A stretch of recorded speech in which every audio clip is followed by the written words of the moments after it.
Hello, and welcome to Historical Humans Reads, where we take primary sources and bring them to your screen. I'm Colum Coleman, and today we are reading from The Price of Salt by Patricia Highsmith.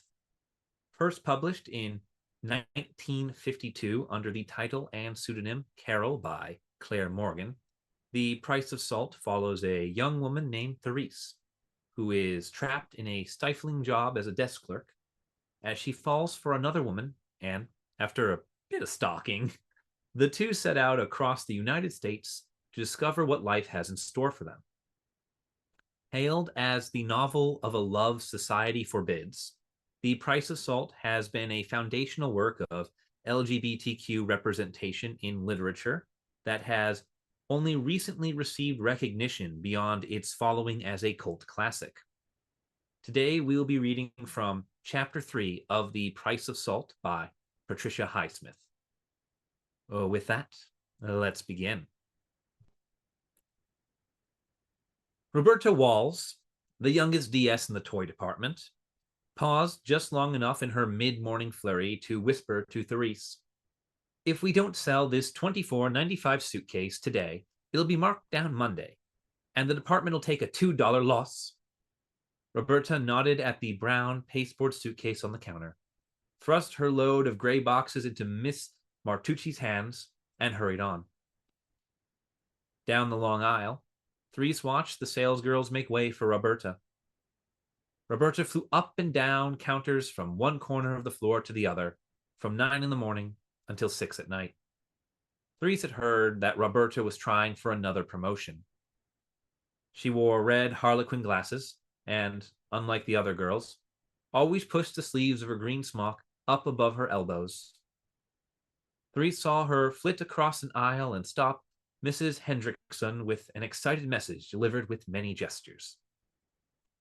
Mrs. Hendrickson nodded in agreement. Roberta touched her shoulder familiarly, and Therese felt a small start of jealousy. Though she didn't care in the least for Mrs. Hendrickson. She even disliked her. "Do you have a cloth doll that cries?" Therese didn't know of such a doll in stock, but the woman was positive Frankenberg's had it, because she had seen it advertised. Therese pulled out another box from the last spot it might possibly be, and it wasn't. "What you looking for?" Miss Santini asked her. Miss Santini had a cold. "A doll made of cloth that cries," Therese said. Miss Santini had been especially courteous to her lately. Therese remembered the stoled meat, but now Miss Santini only lifted her eyebrows, stuck out her bright red underlip with a shrug, and went on. "Made of cloth, with pigtails." Miss Martucci, a lean, scraggly-haired Italian girl with a long nose like a wolf's, looked at Therese. "Don't let Roberta hear you," Miss Martucci said with a glance around her. "Don't let anybody hear you, but those dolls are in the basement." Ah, the upstairs toy department was at war with the basement toy department. The tactics were to force the customer into buying on the 7th floor, where everything was more expensive.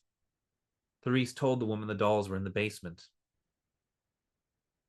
"Try and sell this today," Miss Davis said to her as she slided past, slapping the battered imitation alligator suitcase with her red-nailed hand. Therese nodded. "Do you have any stiff-leg dolls, ones that stand up?" Therese looked at the middle-aged woman with the crutches that thrust her shoulders high. Her face was different from all the other faces across the counter. Gentle, with a certain cognizance in the eyes, as if they actually saw what they looked at. "That's a little bigger than I wanted," the woman said when Therese showed her a doll. "I'm sorry, do you have a smaller one?" "I think so."